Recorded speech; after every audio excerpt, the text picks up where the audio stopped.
ప్రియులారా, దేవుని నామానికి స్తోత్రము కలుగునుగాక. చాలా కాలం తర్వాత దేవుని యొక్క ఆత్మ ప్రేరణతో మీ అందరి ముందుకు మరలా వచ్చుట కొరకు ఈ వీడియో చేయుచున్నాను.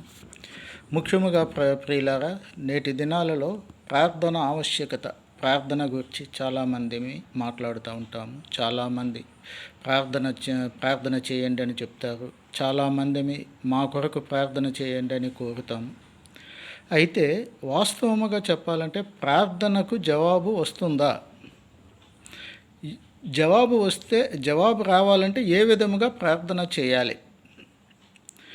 మన ఇంటి వారి కొరకు, మన సొంత వారి కొరకు, మన కుటుంబీకుల కొరకు, మన రక్త సంబంధీకుల కొరకు, మన తోబుట్టువుల కొరకు, మన తోడబుట్టిన వారి కొరకు ప్రార్థన చేసినట్లు సామాజికంగా కానీ, సంఘాలలో కానీ, వ్యక్తిగతంగా కానీ భారము కలిగి ఎవరైనా ప్రార్థన చేస్తున్నారా? కుటుంబీకుల కొరకు, సొంత వారి కొరకు ప్రార్థన చేయుట సహజము. అట్టి విధముగానే అట్టి భారముతో, అట్టి అత్యాశతో, ఆసక్తితో దేవుని సన్నిధిలో ఇతరుల కొరకు ప్రార్థన చేస్తున్నామా? ఆ ప్రార్థనకు జవాబు వస్తున్నదా? ఆలోచన చేద్దాం ప్రియులారా. ఈ ప్రార్థన గురించి 1 సమూయేలు 12వ అధ్యాయము 22వ వచనములో ఉంది. దేవుడు మిమ్ములను జనాంగముగా చేసుకొనుట కొరకు ఇష్టము కలిగి ఉన్నాడని చెప్పుచున్నాడు సమూయేలు ప్రవక్త. అంతేకాదు ప్రియులారా, వారందరూ సమూయేలు దగ్గరికి కూడి వచ్చి, మేము యెహోవాకు విరోధముగా పాపము చేసి ఉన్నాము, మేము మరణము కాకుండా ఉండునట్లు మా కొరకు ప్రార్థన చేయండి అని. వెంటనే సమూయేలు ప్రవక్త రెస్పాండ్ అయ్యి ప్రార్థన చేస్తాడు.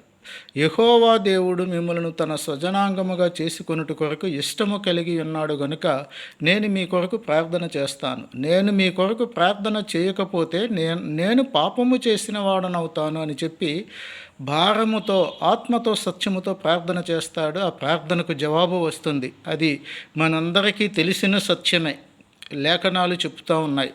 అలాగనే ప్రియులారా, ప్రార్థనకు జవాబు వచ్చిన సందర్భాలు చాలా ఉన్నాయి. శోషణ కోటలో 127 సంస్థానాలలో ఉన్నటువంటి యోధా జనాంగమును రక్షించుకొనుట కొరకు 3 దినములు ప్రత్యేక ప్రార్థనలు చేసి వారి మీదకు రావలసిన విపత్తును తప్పించుకొని ఉన్నారు. అది ఆ ప్రార్థనకు దేవుడు జవాబిచ్చి ఉన్నాడు. అట్లాగే పౌలు శీలలు ప్రార్థించగా జవాబు వచ్చి ఉన్నది. చాలామంది మన లేఖన భాగాలలో మనము చూస్తూ ఉంటే ప్రియులారా, పవిత్రులైనటువంటి వారు దేవుని సన్నిధిని గోజాడినప్పుడు ఖచ్చితంగా దేవుడు జవాబిచ్చి ప్రతి ఒక్కరిని తన ప్రవక్తలుగా, తన సేవకులుగా, పరిచారకులుగా, రాయబారులుగా ఏర్పరచుకొని ఉన్నాడు ఈ భూమి మీద.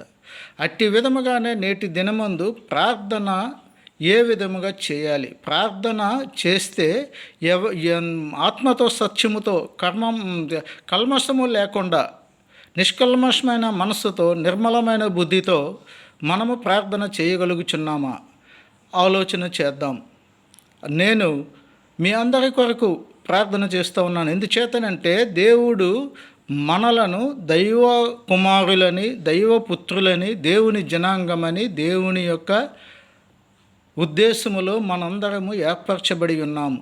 అట్టి మనలను ఆయన బిడ్డలుగా చేసుకొనినప్పుడు ప్రార్థనను ఆలకించు దేవుడు, ప్రార్థనకు జవాబిచ్చు దేవుడు, పిలిచిన వెంటనే పలికే మన దేవుడు, నేడున్నట్టుగా ఉన్న సజీవమైన మన దేవుడు మన ప్రార్థనకు జవాబిచ్చుట కొరకు సిద్ధముగా ఉన్నాడు. అయితే అట్టి ప్రార్థన మనము చేయగలుగుచున్నామా? ఆలోచన చేద్దాం. కండ్లు మూసుకొని దేవుని సన్నిధిని ఆలోచన చేసి దేవునికి మన యొక్క పరిస్థితులను అప్పగిద్దాం. ప్రార్థన చేద్దాం ప్రియులారా. క్లుప్తముగా దేవుని యొక్క జవాబును పొందుకొనుట కొరకు, మనము దీవించబడుట కొరకు, మన మీద ఉన్న శాపము తొలగిపోవుట కొరకు, మన బిడ్డలు దీవించబడుట కొరకు, మన సహచరులు, తెలిసిన వారు, ఎరిగిన వారు, ప్రపంచములో మనకు పరిచయమై ఉన్న వారందరి ఆత్మల రక్షణ కొరకు దేవుని పేరు పెట్టుకుని ఉన్నవారు కూడా ఈ రోజున త్రోవ తప్పి తిరుగుతూ ఉన్నారు. అందువలన అట్టి వారందరి నిమిత్తము ప్రార్థన చేయాలి. కేవలము క్రైస్తవులను ప్రోత్సహించుట కొరకు, క్రీస్తుని ఆరాధించే వారిలో క్రీస్తు పట్ల, ప్రార్థన పట్ల అత్యంత నమ్మకమైనటువంటి భావాన్ని కలిగించుట కొరకు ఈ యొక్క వీడియోను చేయుచున్నాను. ప్రియులారా, ప్రార్థన చేద్దాం. ఆలోచన చేయండి, ప్రార్థనలో ఏకీభవించండి. ఈ ప్రార్థనలో మీకు ఇష్టం లేని ఎడల, ఏకీభవించకపోయిన ఎడల దేవుడు చూస్తాడు. ఎందుచేతనంటే దేవుని బిడ్డలైనటువంటి వారు ప్రతి ఒక్కరూ ప్రార్థనకు ప్రాధాన్యతనిస్తారు. ప్రార్థన అన్ని ఆయుధముల కంటే విలువైన, శక్తివంతమైన, జవాబు తెచ్చే ఆయుధం. కనుక నేను విశ్వసిస్తున్నాను, అట్టి విశ్వాసంతోనే ప్రార్థన చేస్తున్నాను. దయచేసి ఈ ప్రార్థనలో ఏకీభవించి దేవుడిచ్చి దీవెనలను పొందుకుందాం.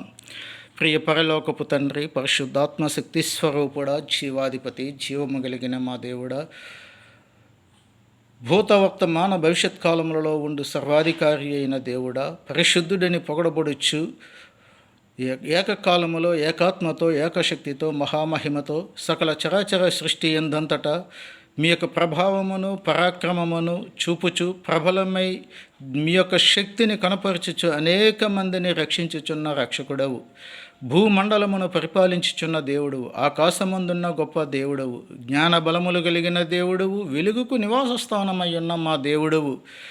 ప్రార్థించిన వెంటనే ప్రతిఫలము జవాబు ఇచ్చు దేవుడు. మీ ఎడల ఎవరు అత్యంత ఆసక్తితో, వినయముతో, విధేయతతో, భయముతో, భక్తితో, హృదయపూర్తిగా, ఆత్మతో, సత్యముతో మిమ్మల్ని సేవించి ఆరాధించుదరో వారి యొక్క ప్రార్థన మనవులను, విజ్ఞాపన మొరలను మీరు విని ప్రతిఫలము జవాబు దయచేసి అనేక మందిని ఆశీర్వదించుచున్న దేవుడువు, నేడును ఉన్న దేవుడువు. ప్రభువా, అందుచేత మీ పాదముల చెంత ఈ ప్రార్థనలో ఏకీభవించిన వారందరి కుటుంబాలలో, వారి కుటుంబములో ఉన్నటువంటి సంతానము విషయములో, ప్రతి ఒక్కరి విషయములో మీ యొక్క ఆధిపత్యమును, మీ యొక్క సమాధానమును ఉంచి ఆశీర్వదించి మీ నామ ఘనత కొరకు భూలోకములో జీవింప చేయుచు మీ ఎడల భయముతో, భక్తితో జీవించినట్లు లోకములోని వారి పట్ల ప్రేమతత్వము కలిగి, ఆదరణతత్వము కలిగి, క్షమాగుణము కలిగి, సహనము కలిగి, ఓరిమి కలిగి, ఓర్పు కలిగి, సాత్వికము కలిగి మీ ఎడల అత్యంత నమ్మకముతో, విశ్వాసముతో, నిరీక్షణ కలిగి ప్రార్థించే ప్రార్థనాత్మను ప్రతి ఒక్కరికి అనుగ్రహించమని వేడుకొనుచున్నాను.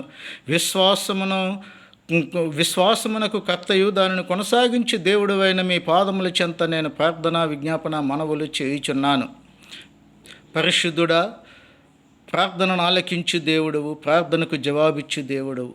విశ్వాసమనే డాలును అనుగ్రహించి దుష్టుని అగ్ని బాణములను ఆర్పివేయగలుగుట కొరకు రక్షణ బాణములను అనుగ్రహించు దేవుడవు. శక్తియు, ప్రేమయు, ఇంద్రియ నిగ్రహం కలిగిన ఆత్మను అనుగ్రహించి మీ యొక్క దత్తపుత్రాత్మతో మమ్మలను మీ కుమారులుగా, కుమార్తెలుగా, మీ బిడ్డలుగా స్వీకరించి భూమి మీద మమ్మలను జీవింపచేయుచున్నావు. అయితే మాలో జ్ఞానము విపరీతమైపోయి లోకానుసారముగా ప్రవర్తించుచు మీరు మా నోటిలో ఉంచిన మీరు చెప్పిన విధముగా దేవుని యొక్క మాటల ప్రకారముగా నోటిలో ఉన్న నాలుక జీవమును, మరణమును కలిగిస్తుంది. నోటి మాటే శాపమైన, దీవెనైనా వస్తుందని చెప్పి ఉన్నారు ప్రభువా. ఆ యొక్క లేఖనమును బట్టి మీకు స్తోత్రము చెల్లించుకొనుచున్నాము. నిప్పు కొంచెమే కానీ విస్తారమైన అడవిని తగలబెట్టునని లేఖనములు చెప్పుచున్నవి ప్రభువా. అలాగనే ప్రాపంచికమైనటువంటి బలహీనమైన ఈ మంటిఘటములో ఉన్నటువంటి ఈ శరీరములో ఉన్న నాలుక పరిశుద్ధుడా, ప్రాపంచికమై అనేక రకములుగా మాట్లాడుచు ప్రభా, మృదువుగా ఉన్న స్థలాలలో, మృదువుగా మాట్లాడవలసిన పరిస్థితులలో కూడా కోపోద్రేకములను కలిగించచ్చు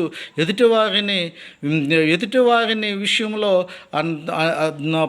ప్రతి ఒక్కరూ కూడాను జవాబుదారీతనము లేకుండా ప్రవర్తించుచున్నందున ప్రతి ఒక్క ఆత్మను పరిశీలించుచున్న దేవుడువు, ఆకాశము నుండి తొంగి చూచుచున్న దేవుడువు, ప్రతి హృదయమును ఎరిగిన దేవుడువు.